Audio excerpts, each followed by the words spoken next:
Welcome to the Jeff Knows Inc. Entrepreneurial Podcast with your host, Jeff Lopes.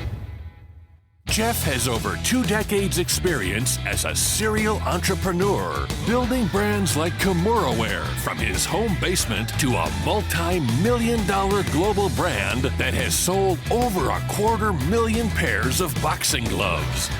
Jeff's here to educate, guide, and drive you on the process of bringing your ideas and dreams to reality with the inspiring stories from some of the top business minds.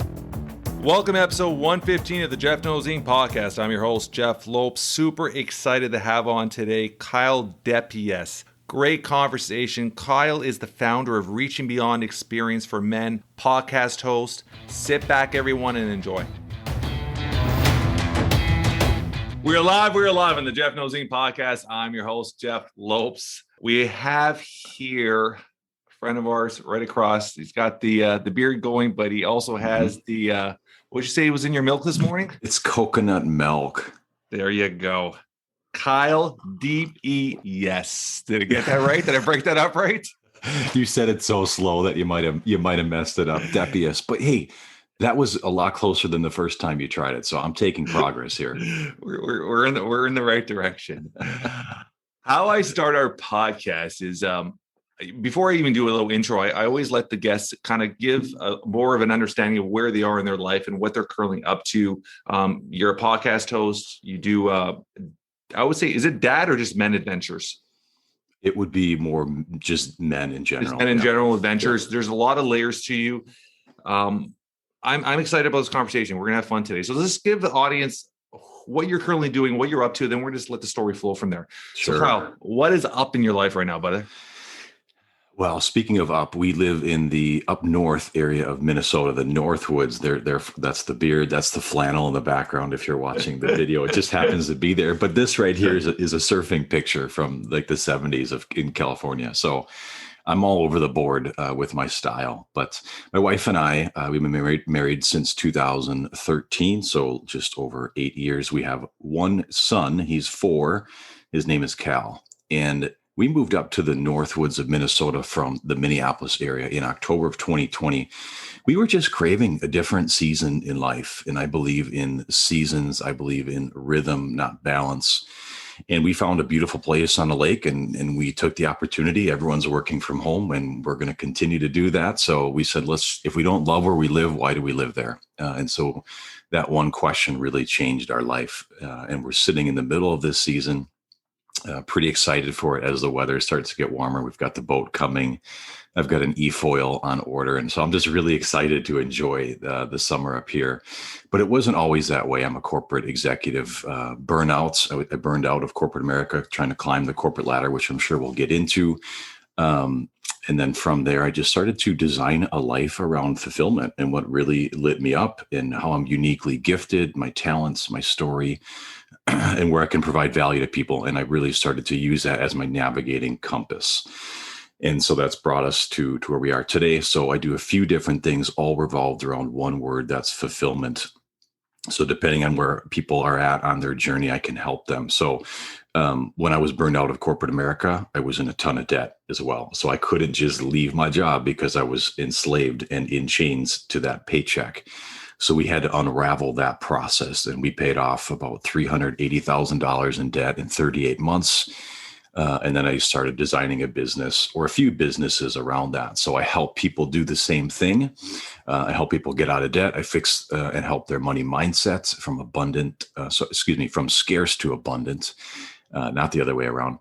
And then for those who are in a job they love, but they just don't get out enough and they don't cross things off their bucket list, they're successful, but they don't celebrate themselves. I create 2 times a year these bucket list experiences for high performing men to step into to find work-life rhythm. So that's kind of where we're at today, man. So there's a lot of layers there I'm going to dive into. So one was what or when was that aha moment when you said, okay, I enough with corporate America. I need to find my purpose. Like, was there a conversation? Was there a moment of like something that triggered you? Like, what changed the path right there? Or what altered where your mind was going? I could tell you exact day. It was Thanksgiving of 2014. And we were living in Minneapolis at the time. It was just my wife and I. We didn't have our son yet. And I had my family visit for Thanksgiving. I was working in e-commerce. We were slinging video games. And so I managed all the distribution of video games for Amazon, Target.com, Walmart.com, all that stuff. And obviously Q4, Black Friday, and here it's big, right? That's when we do a ton of our business. So on Thanksgiving Day, with all my family in town, I drove into work around 4 a.m. because I had to get some things done to prepare for Black Friday. And I drive into work and I get there, there's no one there. And I just look around, I'm like, what am I doing? I just left my family on a holiday, a really important holiday. My family's visiting me from out of state. And I'm here and I'm building someone else's business. And it doesn't really matter because I look around and there's no one else here. I'm the only one doing this. And at that point, I'm like, something's got to change. So for me, it was Thanksgiving Day, 2014, when I left my family to be going into work when I didn't really even have to. Did you ever have any entrepreneurial itches prior to that? None, man. Actually, my dad, he's a carpenter, and my dad tried to start his own business when I was really young. Yeah. And it was unsuccessful. I watched him fail at it. He did it for a few years. He hated it, didn't do well at it, had to hire and fire a lot of people in the trades business. There's a lot of turnover there. And so I watched him do that, and I watched him hate it and eventually close it up and go back to work for someone. So there's no one in my immediate family, no one really in my extended family that's an entrepreneur. So when you did that, okay, first let's get into, there's a couple of things I want to kind of unpack there. The debt, how did that debt accumulate? Because that's a good amount of debt. Was that just living outside your means? Was that living in a forecast future, thinking, okay, I'm going to be able to pay this back and let me buy these cars now, let me buy, like, what put you in that situation? Like, everybody's in different mindset, right? Was it a house? Like, what put you in that situation? My 30th birthday, I threw a huge party and I had U2 there and I had all these other, I'm kidding. Yeah, it was a bunch of, it was years and years. Like you wander yourself into debt. I mean, we had a bunch of consumer debt. Yep. Yeah. Car loans. And then we also paid off our house. So we went radical with it, man. So most people probably wouldn't do that. We just decided to do it. But yeah, you just tend to put your head down and then you put your head up.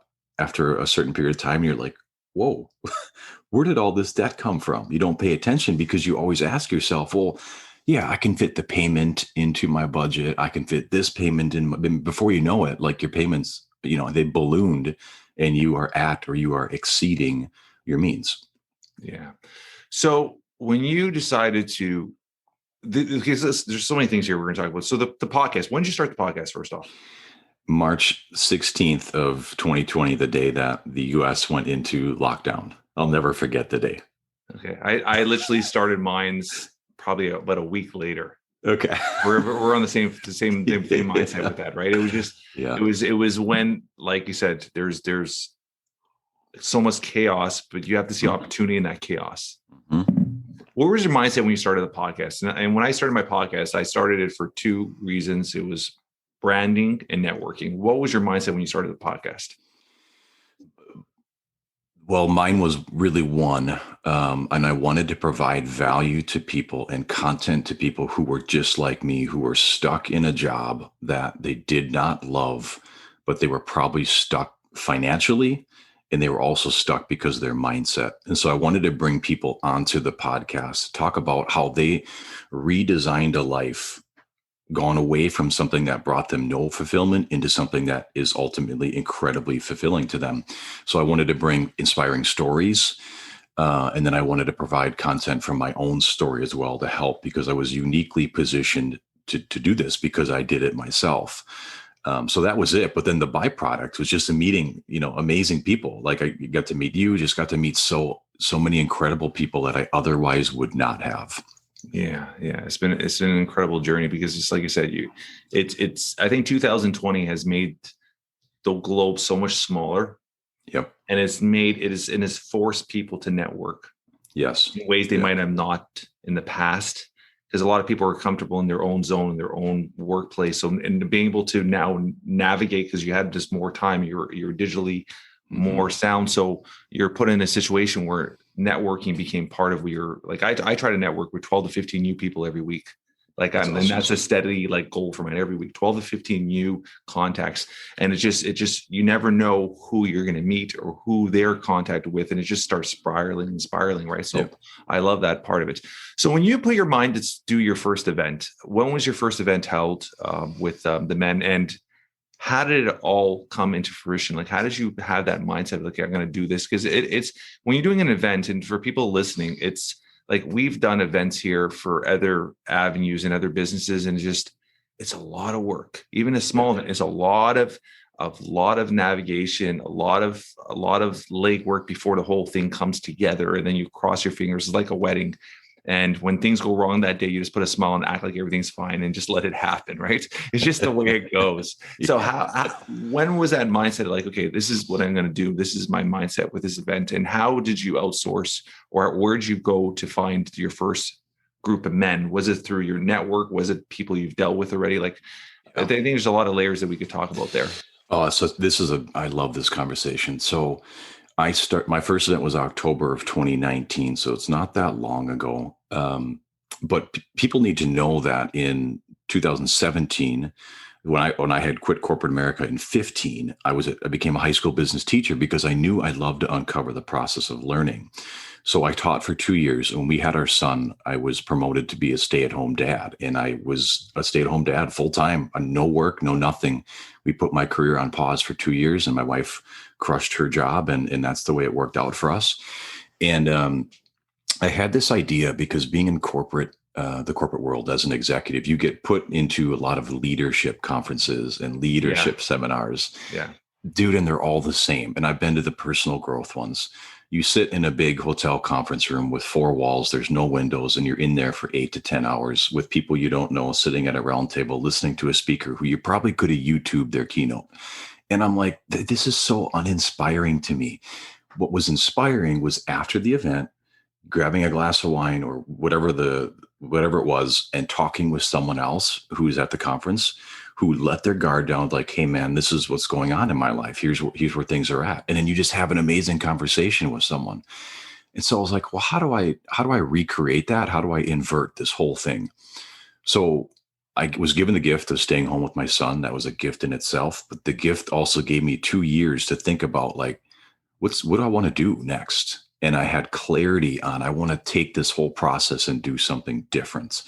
So I just started. To answer your first question is October 2019. I marketed it to my network essentially. And I said, hey, here's what I see in this space of leadership, personal growth. I understand the value of getting out of your business to work on your business. But I also think that our best and most creative ideas come while we are dog sledding in the boundary waters of Canada and the US, when we're in a helicopter hovering over waterfalls, when we're watching the sunrise and we have solitude, not when we're sitting in front of our computer screen. So let me recreate that through a container over 2 days. And I had 10 people believe in me in my network, and they showed up. And this is the weird part, man, is that they're all dudes. All men showed up. I did not market to all men. Oh, interesting. Yes. And so what was really obvious to me was there's not a container for men to have these conversations, because some of the things that they talked about there, they would not have felt comfortable sharing that in mixed company. And so I was like, all right, well, this must be a sign that I'm supposed to do this. So I put on another one about 6 months later. Do you know how many people showed up to that one? How many? 0. And I'm like, here's a punch to the gut. I thought I was supposed to do this. And so I picked myself up, man. And then that's when I started to focus more on, like, how do I get in front of more people and client acquisition? Because I can no longer rely on my network. This is, call it the sophomore slump if you're doing events or experiences. Can I ask you a quick question? Yeah. So when you did them, I'm all about constant feedback. Like, I'll example, like I'll give you 2 examples with Comoreware. It's a situation, even after 15 years, I'm constantly talking to my customers. I'm constantly asking what they like, what they didn't like, what their experiences with with the Man's Purpose, which I started now, which is a community for entrepreneurial dads, even though it's such a low ticket entry, it's only $47 Canadian. It's like $35 American a month, which is nothing for weekly coaching. But I'm reaching out to everybody that joins. And after the first coaching lesson or coaching call, I'm still reaching out to them like, what did you like out of it? I'm trying to get constant experience. With those 10 people that you had, those 10 men, did you reach out to them individually and like, hey, what did you get out of this? What did you try to get as much feedback as you could from it? Yes and no. I did, but I didn't. So I did. I think the issue, if I could break it, if I look back and break it down, is I really hustled to get those 10 guys into that experience, and they may not have been the right fit for where I wanted to take it. So I think to me that was an issue, and it's a lesson learned in my ego. Like my ego wanted as many people at this event as possible, even if they were the wrong one, just to say, hey, I had all, 10 people there. I would have rather had 4 or 5 of the right person there, and then get their feedback and how do I curate and design and continue to do this for you because you're the right avatar. So I was not clear on my avatar. And I think that was the issue. But yeah, you're right. I did not get enough feedback from that group either.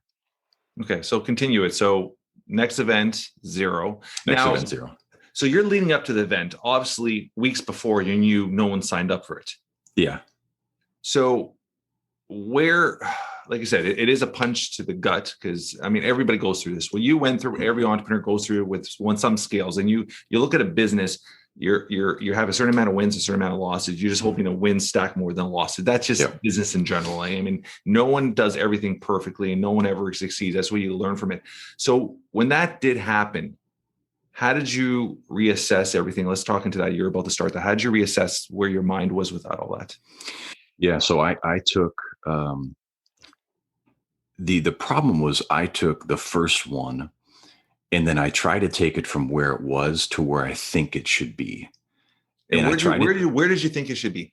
I thought what I thought guys wanted would be like a full year-long commitment with 2 different. So I was forcing them to go from just committing to 2 nights one time to an entire 12 months worth of a kind of like a mastermind, a membership, along with 2 experiences. And I don't think guys were ready for that commitment. No. And so that was my mistake. So I built this new thing after the first one. No one wanted it. And I'm like, maybe I need to go back to what worked, which was just creating a really fun, really killer 2 to 3 night experience. Guys step into that. We hang for a little bit. They enjoy it. And then that's it. And so that's what I started to redesign around again. So we started with the next one was a dog sledding one in the Boundary Waters of Canada in Minnesota. A ton of fun. We had a really great time. And then last year, so October of 2020, we did a big golf one, Pinehurst, North Carolina. And then I set up a Chip Ganassi NASCAR pit crew experience. So guys got a chance to pit an actual NASCAR. And that was a blast. So then I sold that one out. I sold it out at 12. And so now I start to sell out these events because I've gone back to just create a killer container, 3 nights. Here's what it is, and market it to the right guy. And so I really started to get crystal clear on who that avatar was, what they wanted. And I just provided that instead of providing what I think they wanted. So there's your feedback loop. Yeah, I love that. I love that. So when was your last one? The NASCAR, when did you do it? I just had one a month ago. Actually, a month ago now. We were there. Yeah, we were in Utah, Park City. We did skiing, snowboarding, fly fishing, and then I set up a mystery experience at a Olympic indoor training center.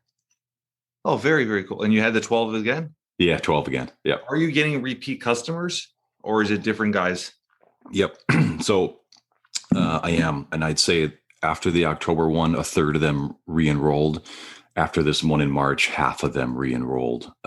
So it's great. The guys are loving it because each experience is unique. I don't repeat experiences. Yeah. And now in October of 2021, the next one, I'm expanding to 16. So as I continue to get more interest, more demand, I'll just continue to slowly expand it. So yeah, we'll move up to 16. You know what your next experience is going to be? Yeah. It's we go back to golf, and then I'm having the number 6 wake surfer in the world teach the group how to wake surf. And then we'll also do e-foiling. If you've ever seen e-foiling, it's an electric surfboard. It's super cool. Very, very cool. Very cool. Yeah. And with this, just for the audience to understand, so there is a breakdown of, do we do a breakdown of business? Do we do a breakdown mentally, spiritually, physically? There's obviously more to this experience besides the actual quote unquote experience of the adventure. Give me a rough idea of the weekend, what the experience all holds. And if anything, this might actually help you with your advertising, right? So give me an understanding. If I were to join your weekend, what could I expect? Yeah. So we start off on Sundays. We start off with the most formal of the settings. So we do a nice plated sit down dinner. And I just basically talk about, here's the container that's set for you. The table's set. All you have to do is be present, step into it, play full out. So each day or each experience has a theme. And all I do is, so for example, the last one, we were skiing, snowboarding. The theme was just playful adventure. And I just wanted the guys to, I think in every man's heart is adventure. And I think when you step into that, you all of a sudden have this different lens that you're seeing the world in. So each guy comes into the experience with, here's something I really need help with, right? Whether it's, I'm struggling with where to take my business next, or I'm struggling in the health area of life, or relationships have been challenged a little bit. So they come into the container on their mind. Here's the one thing I need help with. Here's the one thing I'm going to focus on. And so I just provide different opportunities to get clarity through doing different things. Being a former teacher, I think we learn best by doing and experiencing, not by me sitting up in front of the people, in front of the group and talking about communication, talking about, all these different, that's not how we learn. We don't learn that way. So then each experience has a theme, and then we went fly fishing. So the theme was playful solitude. I gave the guys 90 minutes of just pure solitude.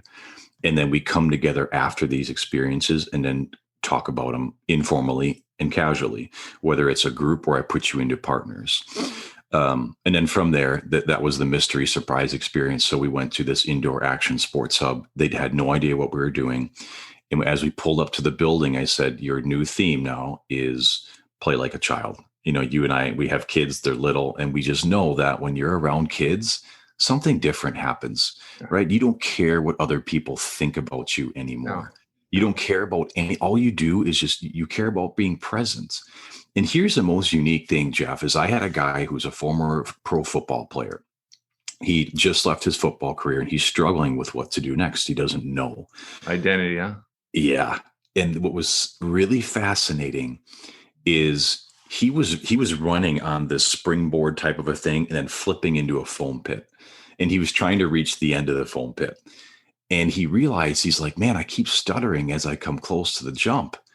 And then you could see like this massive light bulb go off in his head. He's like, man, I'm actually struggling committing to this jump, but that's really showing me I'm struggling committing to anything right now.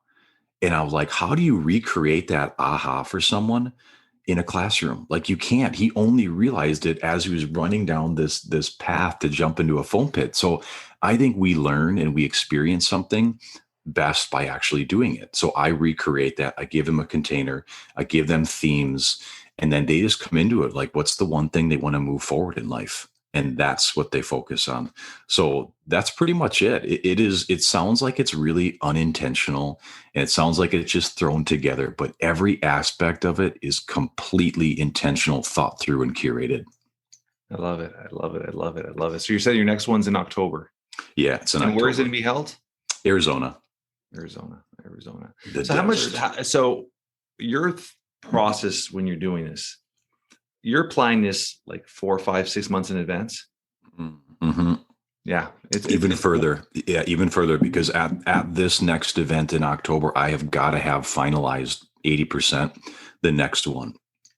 So I'm at least 6 months out in advance. So right now, I hate to timestamp it, but I'm going to, as we look at, we're in end of April, early May, I'm starting to have my March of 2022 built out. So you're doing two a year? 2 a year. Yep.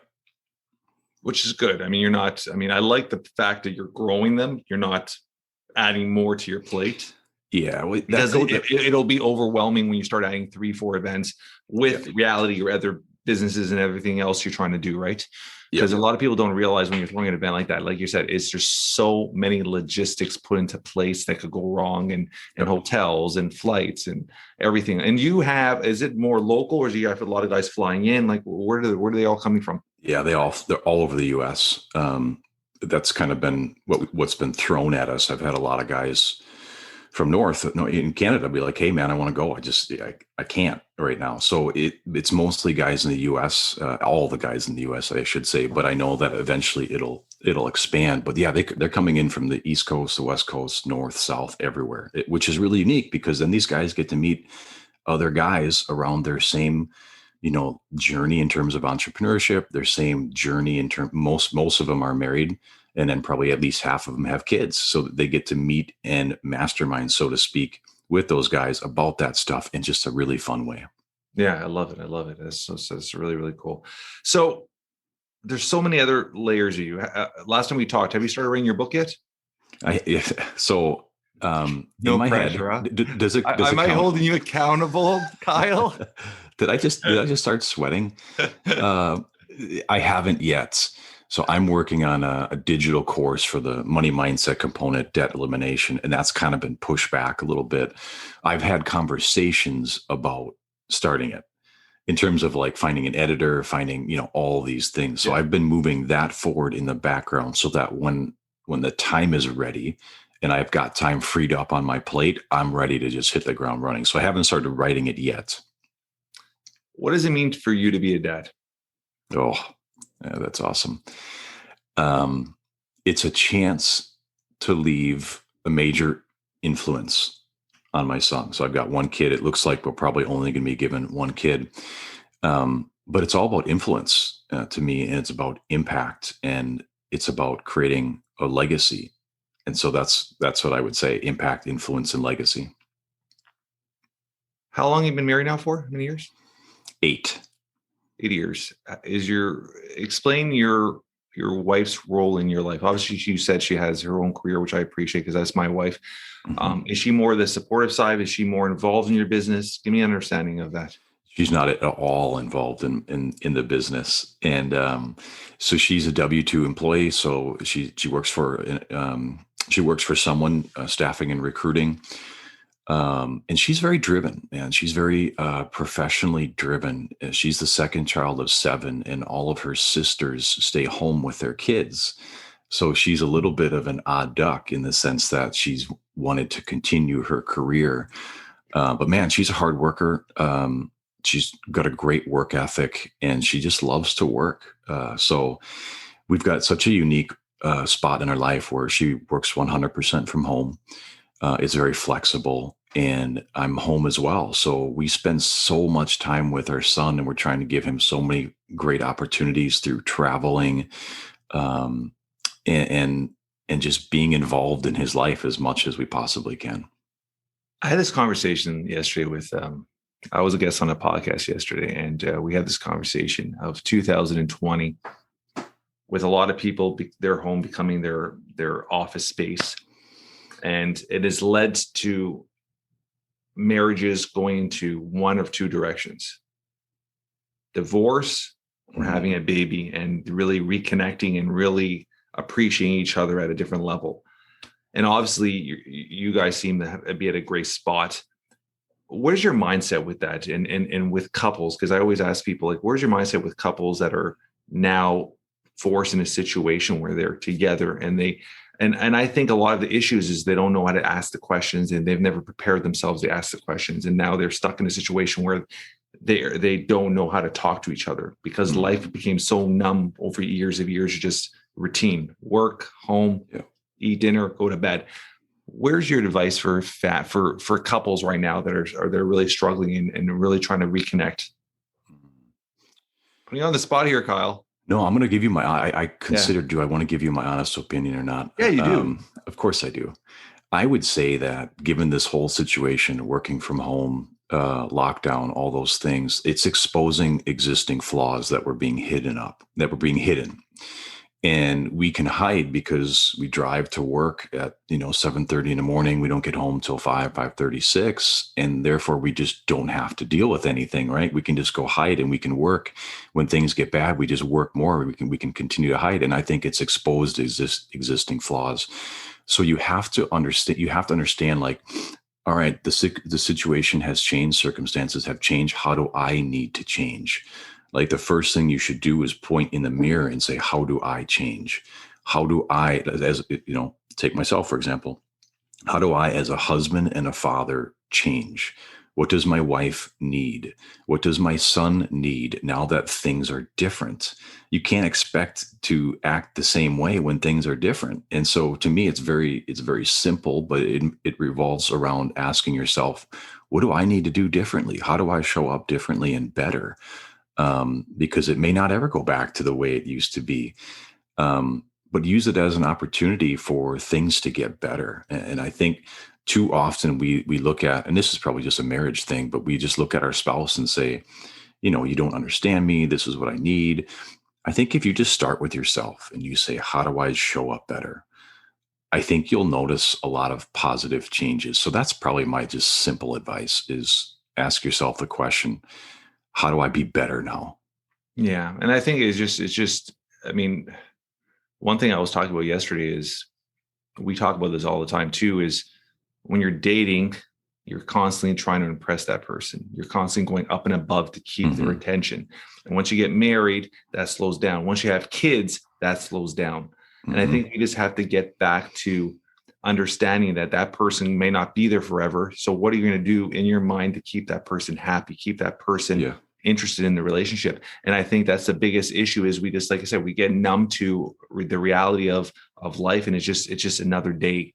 And taking time. One thing I was talking about yesterday is getting out of that environment. Like, me and my wife, even though I'm not working from home, but me and my wife, I mean, every single night we go for a walk. And when the kids are down, we literally, for 40 minutes, 30 minutes, that's our time just to connect and talk. We actually just go for a power walk. We walk around the block like 10 times. Everybody in the neighborhood knows we do that.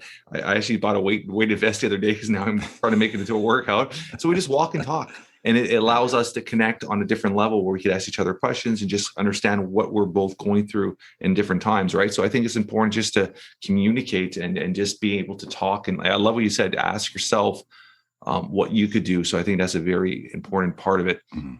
If you had a superpower, what would it be? I always say my superpower is discernment. And what I mean by that is I think I have this ability to understand how someone's feeling when they don't communicate it.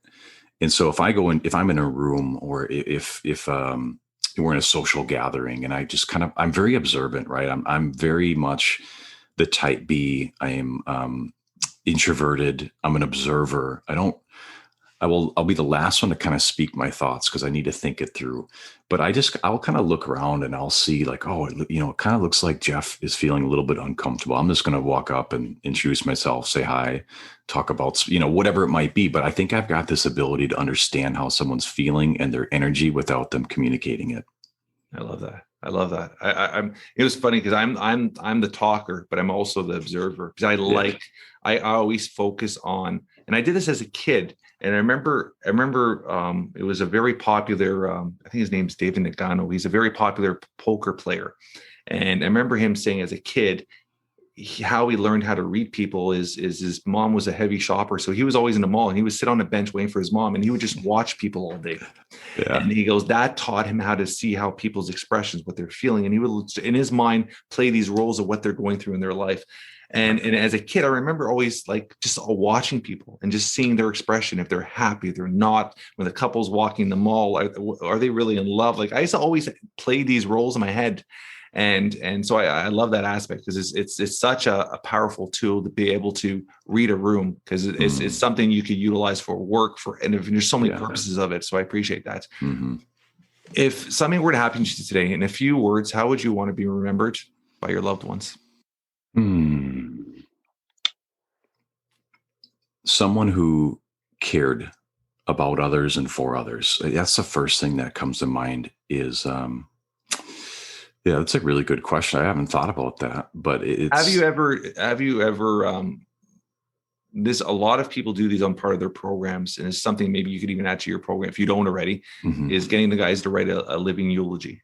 I think it's very powerful when you sit there and actually be able to read like, hey, this is, because I think that's the biggest thing. I think a lot of people, you hear this a lot more lately. I don't know, maybe I am hearing a lot more lately, but it's something somebody brought to my attention years back, where when you're on your deathbed, how many people, that's the moment you realize all the regrets of your life. So it's being able to write them down and say, this is who I am. This is what I want. Like if it's sitting there and just listening to somebody say, hey, this guy was a true asshole, it's going to change how you react to people, right? So I think writing a living eulogy is something, it's powerful, right? It's just one of those aha moments. Like when you're writing your will, you're like, wow, like I'm actually writing a will. Like I'm not going to be here one day. So I think that's so powerful. So, continue on that. I apologize about that. That's a good idea. I think living, you know what else comes to mind, and this wouldn't surprise you knowing what I do for work, but living life to the fullest. There's an experiencing things. There's a great saying. It's, you never see a moving truck follow a hearse to the cemetery. Yeah. And to me, it's about like, live your life and experience things and live it to the fullest. And I don't, live and work to accumulate things. I accumulate experiences. And to me, that's more important. So experiences with my family, with my son, with my wife, with friends, that to me is really important. Yeah. And what's crazy is for years, I had a different mindset. It was always about how many properties I could build, how many stuff. I was always an entrepreneur, which is driven. Even though I've always been, especially the last 12 years, my story with my son, family is everything. Right. But my wife is the opposite. My wife's a very, grounded person. My wife's saying, and I don't know if we talked about this, but my wife says this all the time, like if today didn't change, it was a good day. To her, it's all about simplicity. It's all about just building memories with your family. Yeah. Who gives a shit about the car? Like my wife's the type where she'll drive a car till it's done, and I'm not the one like forcing her to go change it for another car. Like is all about simplicity and just getting by and being healthy and happy and just building memories with your family. So I would say the last few years I've really, and I think we talked about this also, I think the last few years I've really taken an understanding of time as a currency and living with no regrets. And I try to have that mindset when it comes to my family and my close friends. Like, I don't want to have that moment where it's like, shit, I should have done that, or shit, I should have picked up that phone call. So I try to have that mind anytime there's a phone call, anytime somebody calls you, anytime my parents ask me to do something, I try to have that zero regret mentality. So it's like, I could feel at peace that I did everything I could at that moment. So I think that's very, very important for people to understand that it's life is so bloody short, man. Yeah. Life is so short. You got to live with zero regrets at all times. Yeah, that's really good. Someone was just saying, this is a really good way to look at that, Jeff. And someone was saying, well, so my parents are 72. Let's, the average age in the life expectancy is what, maybe 80, maybe. Yeah. Right. Yeah. Maybe it's. I know where you're going to go with this. I think we talked about this. It could have been you and me, but it's worth it. If the listener hasn't. So if you're like, well, if you see them 3 times a year and they live to 80, that's 8 times 3 is 20. Like, you got 24 experiences left with them, 24 moments in person. Like, what are you going to do with them? Yeah. And I think that's a powerful way to look at that currency of time. Yeah. In terms of moments and experiences. So that's worth saying, because I think that's really powerful. I 1,000% agree. And I think it was our conversation we had that, and I've actually used it to other people since then, because it is even just like you said, if we look at 80, take away our age, what do we have? Like, I got 36 summers left, which is crazy. Yeah. Crazy. Yeah. So, I appreciate that. Any last thoughts you want to leave with our audience? I think this conversation where we just kind of close this up here with time and currency and, experiences, but don't sit back and wait for experiences to happen to you. Be the one to create the experiences. Yeah. What I did with creating these, 2 times a year bucket list experiences, I really created it because I wanted it and I needed it and I craved it in my life. And so I was just the one to create it. So, don't sit back and expect or wait for someone else to do it. Why don't you be the one to do it? Create your own experiences, create your own memories, create your own moments. and then be present in them. I sit around here, I've got my phone on silent, but I look around being a stay-at-home dad for a season of life. And man, so many people are just locked into their phone. And, you go to sporting events for kids and you look around in the stands and the parents are just, their faces are glued in their phones. Simple words, be present. Oh man, just be present, because your kid, they just want you to be present. And we're screwing up our kids, man, by just staring into our phones and not giving your kids your time and present. So that's it, man. It's just be present, create memories, create experiences, create moments. I love it. I love it. I love it. I'm going to put on all our show notes how to get a hold of Kyle. What's the best social presence that you're most active on right now, and your website and all that? Yeah, Instagram is probably the most. I'm the most present on Instagram, so that'd be it. Kyle_Depiesse. The website is also just KyleDepiesse.com. You can find me on there and the experiences. And I love to engage with anyone who reaches out. That's how you and I connected, I think, through Instagram. So I love to connect with people. One of my favorite things to do is cheer people on. So I'd love to have that opportunity. I appreciate that. I'm going to give it one more go. I appreciate you, Kyle Depiesse. Did I get that right this time? You did. Nailed it. I nailed it. Nailed it at the end. I saved my ass here. I appreciate you, brother. This has been a great conversation. Yeah. And I think there's a lot of things we're going to be doing together in the future, because we have the same mindset and the same presence. Yeah. And all the lumberjack stuff makes you officially Canadian in one way or another. I'll take it, Jeff. I appreciate you, man. Thanks a lot. Appreciate it, brother. Have a good day, buddy. You too.